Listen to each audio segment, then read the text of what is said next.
ಕರ್ತನ ಮೇಲೆ ಯಾರು ಭಯಭಕ್ತಿಯಿಂದ ಜೀವಿಸ್ತಾರೋ ಅಂತವರ ಮೇಲೆ ದೇವರ ಕರುಣೆ ಪ್ರೀತಿ ಹೆಚ್ಚೆಚ್ಚಾಗಿ ಕಾರ್ಯ ಮಾಡುವಂತದ್ದಾಗಿದೆ. ಅರ್ಥ ಆಗ್ತಿದ್ಯಾ? ನೋಡ್ರಿ, ಕೀರ್ತನೆಗಳು 34ನೇ ಅಧ್ಯಾಯ 11ನೇ ವಚನ.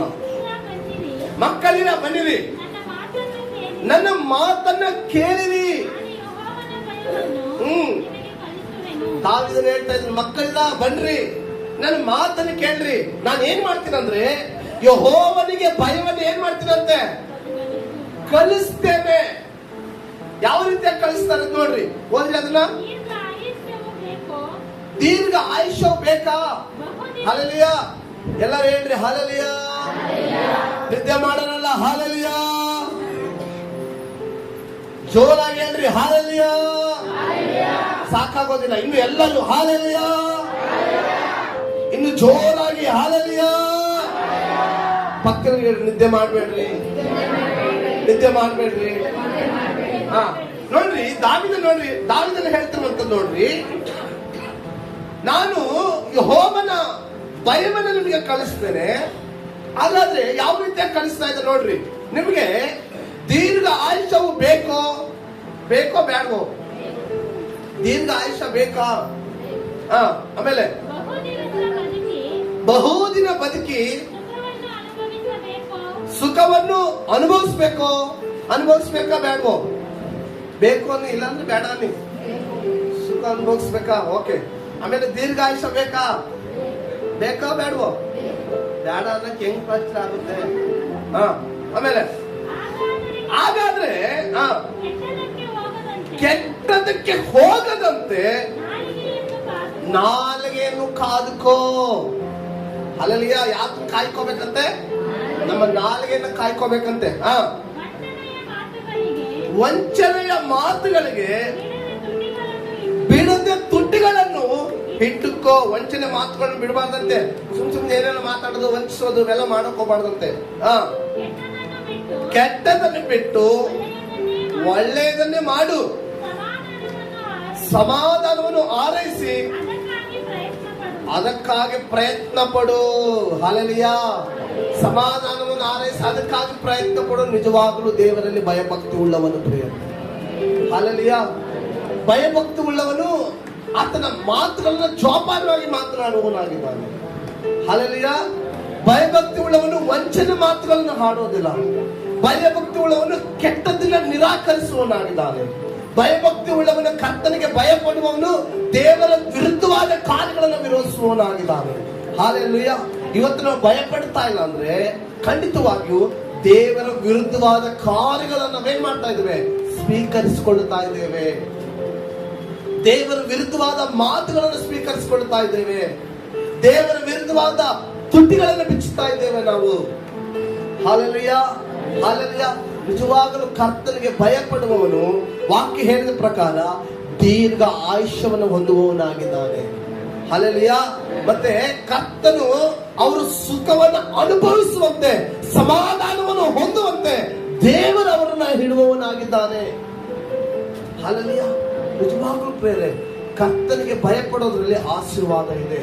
ನಿಮ್ಮ ಮಕ್ಕಳು ಯಾವ ರೀತಿಯಾಗಿ ನಿಮ್ಮ ಮಾತುಗಳಲ್ಲಿ ಕೇಳಿದ್ರೆ ಒಳ್ಳೆ ದಾರಿಯಲ್ಲಿ ಸಾಗಲಿಕ್ಕೆ ನಿಮ್ಮಲ್ಲಿ ಭರವಸೆ ಇದೆಯೋ, ಆದ್ರೆ ಅದು ಒಂದಲ್ಲ ಒಂದು ದಿನ ಅದು ನಾಶವಾಗಬಹುದು, ಹೇಳಕ್ಕಾಗೋದಿಲ್ಲ.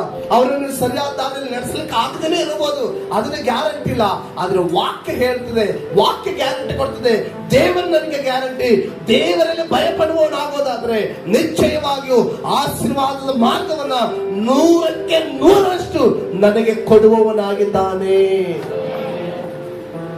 ಹಲ್ಲೆಲೂಯಾ. ನಾವೊಂದು ವೇಳೆ ನಮ್ಮ ಮಕ್ಕಳನ್ನು ಬೆಳೆಸುವಂತ ರೀತಿಯಲ್ಲಿ ಅವ್ರನ್ನ ಬೇರೆ ರೀತಿ ಬೆಳೆದವರು ಒಂದಲ್ಲ ಒಂದು ರೀತಿಯಾಗಿ ದೇವರ ವಿರುದ್ಧವಾಗಿ ನಡೆದುಕೊಳ್ಬಹುದು, ನಮ್ಮ ವಿರುದ್ಧವಾಗಿ ನಡೆದುಕೊಳ್ಬಹುದು.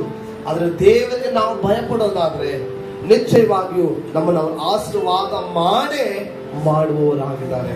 ನೋಡ್ರಿ, ಪ್ರಕಟಣೆ 14:7. ದೇವರಿಗೆ ಭಯಪಟ್ಟು ಆತನನ್ನು ಘನಪಡಿಸಿರಿ. ಹಲ್ಲೆಲೂಯಾ. ಯಾರಿಗೆ ಭಯಪಟ್ಟಬೇಕಂತೆ? ದೇವರಿಗೆ ಭಯಪಟ್ಟು ಅವ್ರನ್ನ ಘನಪಡಿಸಬೇಕಂತೆ. ಆತನು ನ್ಯಾಯ ತೀರ್ಪು ಮಾಡುವಾಗ ಮಾಡುವ ಗಳಿಗೆ ಬಂದಿದೆ. ನ್ಯಾಯ ತೀರ್ಪು ಮಾಡುವ ಗಳಿಗೆ ಬಂದಿದೆ. ಆತನಿಗೆ ಭಯಪಟ್ಟು ಆತನನ್ನು ಘನಪಡಿಸ್ರಿ. ಭೂಲೋಕ ಪರಲೋಕಗಳನ್ನು, ಸಮುದ್ರವನ್ನು, ನೀರಿನ ಬುಗ್ಗೆಗಳನ್ನು ಉಂಟು ಮಾಡಿದ ಆತನಿಗೆ ನಮಸ್ಕಾರ ಮಾಡ್ರಿ ಎಂದು ಮಹಾಶಬ್ದದಿಂದ ಹೇಳಿದನು. ಭೂಮಿ ಆಕಾಶ ಎಲ್ಲವನ್ನು ಸೃಷ್ಟಿ ಮಾಡಿದ ದೇವರಿಗೆ ಏನ್ ಮಾಡ್ಬೇಕಂತೆ? ಹಲ್ಲೆಲೂಯಾ. ಏನ್ ಮಾಡ್ಬೇಕಂತೆ? ನಮಸ್ಕಾರ ಮಾಡ್ಬೇಕಂತ. ಅದು ನಿಜವಾದ ದೇವರ ಒಂದು ಭಯ ಪಡುವಂಥದ್ದು. ಹಲ್ಲೆಲೂಯಾ. ಬೇರೆ ನಾನು ನಿಮಗೆ ಹೇಳುವಂಥದ್ದು ಇಷ್ಟೇ, ಭಯ ಪಡುವಂತ ವಿಷಯ. ದೇವರ ವಾಕ್ಯವು ಒಂದನ್ನು ಗುರುತಿಸಬಹುದು, ಒಂದನ್ನು ಗುರುತಿಸದೇ ಇರಬಹುದು. ನಾವು ಪ್ರತಿದಿನ ನಡತೆಯಲ್ಲಿ ನಾನು ಕರ್ತನಿಗೆ ಭಯ ಪಡುವಂತ ವಿಷಯಗಳು ತುಂಬಾನೇ ಇದೆ. ಹಲ್ಲೆಲೂಯಾ. ಇವತ್ತು ನೋಡ್ರಿ, ಕೆಲವೊಂದು ವಿಷಯಗಳನ್ನ ಪ್ರತಿನಿತ್ಯ ನಾನು ಮಾಡುವಂತ ಕಾರ್ಯಗಳಲ್ಲಿ, ಜೀವಿಸುವಂತದ್ರಲ್ಲಿ, ನಮ್ಮ ಜೀವಿತದಲ್ಲಿ ನಾವು ಇರುವಂತ ಬೇಡವಾದ ಸ್ವಭಾವಗಳಲ್ಲಿ ಕರ್ತನ ಭಯ ಇದೆಯೋ ಇಲ್ಲವೋ ಎಂಬುದಾಗಿ ನಮ್ಮನ್ನು ನಾವು ಪರೀಕ್ಷಿಸಿಕೊಳ್ಳಬೇಕಾಗಿದೆ. ಪ್ರಾರ್ಥನೆ ಸಮಯದಲ್ಲಿ, ಸಭೆಗೆ ಬರುವಂತ ಸಮಯದಲ್ಲಿ, ಕುಟುಂಬದ ಮಧ್ಯದಲ್ಲಿ ಜೀವಿಸಬೇಕಾದ್ರೆ, ಒಂದಲ್ಲ ಒಂದು ಗಂಡ ಹೆಂಡತಿರ ಒಂದು ಗಲಾಟೆಗಳ ಒಂದು ಸಮಯದಲ್ಲಿ, ಮಕ್ಕಳು ಸರಿದಾರಿಗೆ ಇಲ್ಲದೆ ಇರುವಂತ ಒಂದು ಸಮಯಗಳಲ್ಲಿ ನಮ್ಮನ್ನು ನಾವು ಪರೀಕ್ಷಿಸಿಕೊಳ್ಬೇಕಾದ್ರೆ ಎಷ್ಟು ನಾವು ಕರ್ತನಿಗೆ ಭಯಪಟ್ಟು ಜೀವಿಸ್ತಾ ಇದ್ದೀವಿ, ಎಷ್ಟು ಕರ್ತನಿಗೆ ನಾವು ಎದುರ್ತಾ ಇದ್ದೀವಿ ಎಂಬುದಾಗಿ ಚೆನ್ನಾಗಿ ನಮ್ಮನ್ನು ನಾವೇನ್ ಮಾಡ್ಕೊಳ್ಬೇಕಂತೆ ಪರೀಕ್ಷಿಸಿಕೊಳ್ಳಬೇಕು. ಅದೇ ಪ್ರಕಟಣೆ 15ನೇ ಅಧ್ಯಾಯ 4ನೇ ವಚನ. ಹಲ್ಲೆಲೂಯಾ. ನೋಡ್ರಿ, ಕರ್ತನೇ ನಿನ್ನ ನಾಮಕ್ಕೆ ಭಯಪಡದವರು, ಅದನ್ನು ಘನವಾದದ್ದೆಂದು ಒಪ್ಪಿಕೊಳ್ಳದವರು, ಹಲ್ಲೆಲೂಯಾ, ಯಾರಾದರೂ ಇದ್ದಾರೆ? ನೀನೊಬ್ಬನೇ ಪರಿಶುದ್ಧನು, ನಿನ್ನ ನೀತಿಯುಳ್ಳ ಕೃತ್ಯಗಳು ಪ್ರಕಾಶಕ್ಕೆ ಬಂದದ್ದರಿಂದ ಎಲ್ಲ ಜನಾಂಗಗಳು ಬಂದು ನಿನ್ನ ಸನ್ನಿಧಾನದಲ್ಲಿ ನಮಸ್ಕಾರ ಮಾಡುವವರು ಎಂದು ಹೇಳಿದನು. ಹಲ್ಲೆಲೂಯಾ. ಆತನಲ್ಲಿ ನಾವು ಭಯಪಡುವಾಗ ಆತನ ನಾವು ಘನಪಡಿಸ್ತೇವೆ, ಆತನ ನಾಮವನ್ನು ಮಹಿಮೆಪಡಿಸ್ತೇವೆ. ಆತನಿಗೆ ಭಯಪಟ್ಟು ಜೀವಿಸುವಾಗ ನಿಶ್ಚಯವಾಗಿಯೂ ನಮ್ಮ ಎಲ್ಲ ಕಾರ್ಯಗಳಾಗಲಿ, ನಮ್ಮೆಲ್ಲ ಆಶೀರ್ವಾದಗಳಾಗಲಿ ನಮಗೆ ಸಿಕ್ಕುವಂತದ್ದಾಗಿರುತ್ತದೆ. ನಾವಂತೂ ನಮ್ಮ ಮಕ್ಕಳನ್ನ ತಪ್ಪು ದಾರಿಗೆ ಕಳಿಸ್ಲಿಕ್ಕೆ ಸಾಧ್ಯ ಆಗೋದಿಲ್ಲ. ಸಾಧ್ಯ ಮಾಡ್ತೀರಾ? ನೀವು ಬಯಸ್ತೀರಾ? ಯಾರು ಬಯಸೋದಿಲ್ಲ. ಶಿಕ್ಷಕರು ಬಯಸೋದಿಲ್ಲ. ಹಲ್ಲೆಲೂಯಾ. ಕೆಲವು ಕೆಲಸದ ಅಧಿಕಾರಿಗಳು ನಮ್ಮನ್ನು ಬೇಕಂತ ಬೇಡವಾದ ರೀತಿಯಾಗಿ ನಮಗೆ ಟಾರ್ಚರ್ ಕೊಡಬಹುದು. ಆದ್ರೆ ವಾಕ್ಯ ಹೇಳ್ತದೆ, ಆತನಿಗೆ ಭಯಪಟ್ಟು ನಾವು ಜೀವಿಸೋದಾದ್ರೆ ನಿಶ್ಚಯವಾಗಿಯೂ ನಾವು ದೇವರನ್ನ ನಾವು ಘನಪಡಿಸುವ ರೀತಿಯಾಗಿ ಆ ಒಂದು ಆಶೀರ್ವಾದವನ್ನ, ಆ ಭಯಭಕ್ತಿ ಆಶೀರ್ವಾದವನ್ನ ನಾನು ಹೊಂದಿಕೊಳ್ಳುವುದರಲ್ಲಿ 100% ಸತ್ಯವಾಗಿದೆ. ಹಲ್ಲೆಲೂಯಾ. ಹಾಗಾದ್ರೆ ನಮ್ಮ ಪ್ರತಿನಿತ್ಯ ಜೀವಿತಗಳಲ್ಲಿ, ನಮ್ಮ ಕುಟುಂಬದ ವಿಷಯದಲ್ಲಿ, ಮಕ್ಕಳ ವಿಷಯದಲ್ಲಿ ನಾವು ಕರ್ತನಿಗೆ ನಾವು ಭಯಪಟ್ಟು ನಾವು ಜೀವಿಸೋಣ. ಆಮೇಲೆ ನಿಮ್ಮ ಮಕ್ಕಳಿಗೂ ಅದನ್ನು ಕಲಿಸ್ಕೊಟ್ರಿ. ಹಲ್ಲೆಲೂಯಾ. ನಾವು ಮಾತ್ರ ನೋಡ್ರಿ, ನಾವು ಮಾಡೋದಿಲ್ಲ. ನಮ್ಮ ಮಕ್ಕಳೇ ನೀನ್ ಮಾಡೋದ್ ಬಿಟ್ಟು ಅವ್ರಿಗೆ ಏನ್ ಮಾಡ್ತೇವೆ? ಫೋರ್ಸ್ ಮಾಡ್ತೇವೆ. ನಾವು ಕರ್ತನಲ್ಲಿ ಭಯ ಪಡೋದಾದ್ರೆ ಅವರು ಭಯ ಪಡ್ತಾರೆ ಅಲ್ವಾ? ಪಡೋದಿಲ್ವೋ? ನಾವು ದೇವರಿಗೆ ಎದುರಿದ್ರೆ ಅವರು ಎದುರ್ತಾರೆ, ನಾವು ಎದುರಲ್ಲ. ಮಕ್ಕಳನ್ನ ಏನ್ ಮಾಡ್ತೀವಿ? ನೀನ್ ಭಯಪಡು, ದೇವ್ರಿಗೆ ಭಯಪಡು ಅಂದ್ರೆ ಆಗೋದಿಲ್ಲ. ನಾವು ಪ್ರಾರ್ಥನೆ ಮಾಡಿದ್ರೆ ಅವರು ಮಾಡ್ತಾರೆ, ನಾವು ಸಭೆಗೆ ಬಂದ್ರೆ ಅವರು ಬರ್ತಾರೆ, ನಾವು ಕರ್ತನಿಗೆ ಭಯಪಟ್ರೆ ಅವರು ಭಯ ಪಡ್ತಾರೆ ಅಲ್ವಾ? ಮನೇಲಿ ಕೂತು ನಾವೇ ಪ್ರೇಯರ್ ಮಾಡಲ್ಲ. ಮಕ್ಕಳನ್ನ ನೀನ್ ಮಾಡು ಅಂದ್ರೆ ಅವ್ರೇನ್ ಮಾಡ್ತಾರೆ? ನಮ್ಮನ್ನ ನೋಡಿ ಅವರು ಕಲಿತಾರೆ. ನಾವು ಸುಳ್ಳು ಹೇಳಿದ್ರೆ ಅವ್ರೇನ್ ಮಾಡ್ತಾರೆ? ನಾವು ಮೋಸ ಮಾಡಿದ್ರೆ, ನಮ್ಮ ಅಪ್ಪ ಹಿಂಗ್ ಮೋಸ ಮಾಡಿದ್ದ, ನಾನು ಅದನ್ನೇ ನಮ್ಮ ತಾಯಿ ಸುಳ್ಳು ಹೇಳಿದ್ಲು, ನಾನು ಅದನ್ನೇ. ಹಲ್ಲೆಲೂಯಾ. ನೀವೇನಾದ್ರೂ ಯಾರಿಗಾದ್ರೂ ಏನಾದ್ರೂ ಸಹಾಯ ಮಾಡುವಂತ ಒಂದು ಊಟನೋ ಏನಾದ್ರೂ ಬಚ್ಚಿಟ್ಕೊಂಡ್ರೆ ಅವರು ಅದೇ ಬುದ್ಧಿನೇ ಕಲಿತಾರೆ. ನಿಮ್ಮನ್ನು ನೋಡಿನೇ ಮಕ್ಕಳು ಮಾಡುವಂಥದ್ದು. ನೀವು ಕೂತ್ ಪ್ರಾರ್ಥನೆ ಮಾಡಿ ಕರ್ತನಿಗೆ ಯಾವ ರೀತಿ ಭಯ ಪಡ್ಬೇಕೆಂಬುದನ್ನು ತೋರಿಸ್ಕೊಡ್ರಿ. ನೀವು ತೋರ್ಸೋದ್ ಬೇಡ, ನಿಮ್ಮನ್ನು ನೋಡಿ ಅವ್ರು ಕಲಿತಾ ಇರ್ತಾರೆ.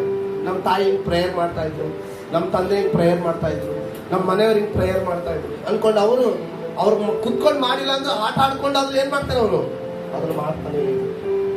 ನಿಜನೋ ಸುಳ್ಳು? ನಾನ್ ಮಾಡಲ್ಲ, ನೀವೇನ್ ಮಾಡ್ಬೇಕು? ಕೆಲವು ಮಕ್ಕಳು ಓದಲ್ಲ. ಯಾಕೆ ಗೊತ್ತಾ? ನಾವು ಅರ್ಧದಲ್ಲಿ ಬಿಟ್ಬಿಟ್ಟಿದ್ವಿ ಸ್ಕೂಲ್ಗಳನ್ನ. ನಾವು ಓದಿಲ್ಲ, ಅದಕ್ಕೆ ಅವರು ಓದ್ತಾ ಇಲ್ಲ. ನೀನು ಓದಿ ಬ್ರಿಲಿಯಂಟ್ ಆಗಿ ಚೆನ್ನಾಗಿ ಓದಿದ್ರೆ ಅವರು ಅದನ್ನೇ, ನಮ್ಮ ತಾಯಿ ಅದನ್ನ ಓದವ್ರೆ, ನಮ್ಮ ತಂದೆ ಇದನ್ನ ಓದವ್ರೆ, ನಾವು ಓದ್ಬೇಕಂತ ಮನಸ್ಸು ಬರ್ತಾ ಇತ್ತು. ನಾವು ಅರ್ಧಂಬರ್ಧ. ಅದಕ್ಕೆ ನಮ್ಮ ಮಕ್ಕಳು ಏನಾಗವ್ರೆ, ಅವರು ಅರ್ಧಂಬರ್ಧ ಅಲ್ವಾ? ನಿಜಾನೇ ಸುಳ್ಳು? ನೀವು ತುಂಬಾ ಹೆಚ್ಚಿನ ಓದು ಓದು ಓದು ಓದು ಅಂದ್ರೆ ನೀನೇನು ಓದ್ದ, ನಾವು ಹಂಗೆ ಅಲ್ವಾ? ನೀವು ಕೇಳಲಿಲ್ಲ ನಿಮ್ಮ ತಂದೆ ತಾಯಿ ಮಾತನ್ನ, ಅವರು ನಿಮ್ಮ ಮಾತು ಕೇಳ್ತಾರೆ, ಇಷ್ಟೇ ವ್ಯತ್ಯಾಸ. ಆದ್ರೆ ದೇವರ ನಾಮದಲ್ಲಿ ಒಂದು ಬದಲಾವಣೆ ಮಾತ್ರ ಸಾಧ್ಯ. ಅಲ್ಲಲ್ಯ, ಇಷ್ಟಕ್ಕೆ ಮುಗೀತು. ಇನ್ನು ಮೇಲೆ ಅದು ನಡೆಯಬಾರದು. ಅಲ್ಲಲ್ಯ, ಇನ್ನು ಮೇಲೆ ನಮ್ಮ ಮಕ್ಕಳು ವಿದ್ಯಾವಂತರಾಗಬೇಕು, ದೇವರಿಗೆ ಭಯ ಪಡಬೇಕು, ಇನ್ನು ಮೇಲೆ ನಾವು ಚೆನ್ನಾಗಿ ಜೀವಿಸಬೇಕೆಂಬುದಾಗಿ ಆ ಒಂದು ಕನಸುಗಳನ್ನು ಕಟ್ಕೊಂಡು ನಾವು ಜೀವಿಸುವಾಗ ದೇವರಿಗೆ ಭಯಪಟ್ಟು ಎಲ್ಲವೂ ಕೂಡ ಸಾಧ್ಯವಾಗುವಂತದ್ದಾಗಿದೆ.